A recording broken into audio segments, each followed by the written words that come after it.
Thank you, Captain Black, for joining us and Aye. answering a few questions. Aye. All right. So, what's pirate life like? It's a dirty job, but somebody's got to do it. Okay. How does one become a pirate? You've got to love the high seas. You've got to love taking things. You've got to love the high seas. Okay. And you got to be good with a lot of dirty men. Okay. And when you say taking things, are you referring to looting? Of course, I'm talking about looting. Okay. How many people did you have walk the plank? You know, that's a myth that pirates walk the plank. Pirates are not quite that cruel. We'd rather gouge your eyes out and slit your innards, but why would we make you walk the plank? There's no joy in that. You just fall in the water. And that's okay. What's your favorite part of being a pirate? Not making people walk the plank. Okay. Do you think pirate life is lucrative? It can be. If the ship is good and the crew is bad, it can be very lucrative. The Spanish are pretty good at coming up with some good bling. But the English, hell with the English. How do you think how much fortune do you think you have? I'm not telling. Where is the best place to hide your treasure?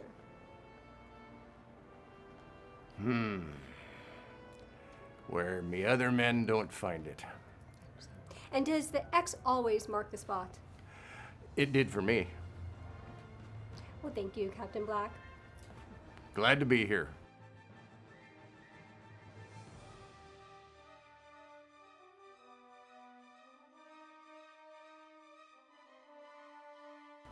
Hello, Greg. How are you? I'm very good. And Okay. you? Doing well. Again, thank you for being here to answer some questions. And I understand that you are one of the creators of the story, Black's Treasure. How did it come about?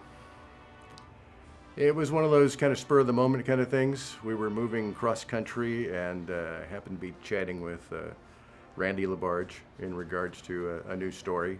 And I've always loved, not necessarily pirate stories, but I've always loved stories that you have to figure out the clues.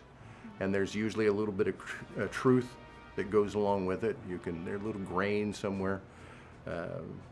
And I just got thinking that it'd be kind of neat if we did a modern day sort of throwback to a pirate story. And I got doing a little research and finding out there actually were a lot of pirates along the coast of the Pacific Northwest. And it just worked well. Very good. How do you work on characters? How do you develop the characters in your stories?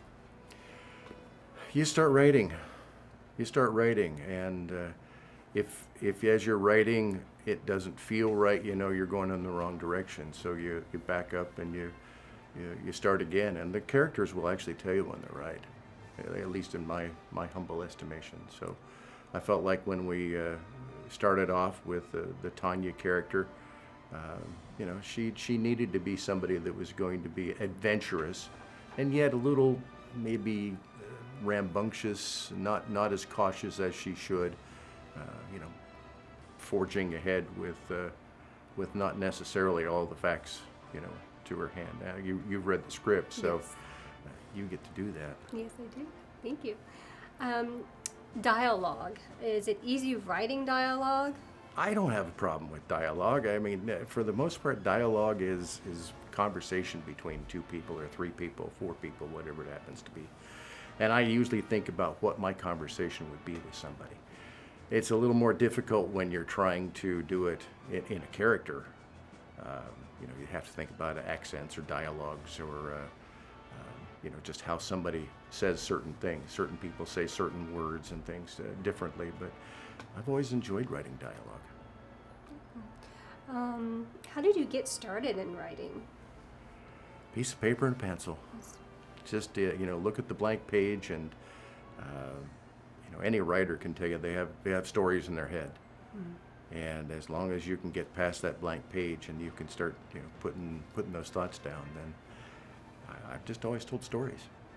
Very good. What do you have a favorite character in Black's Treasure?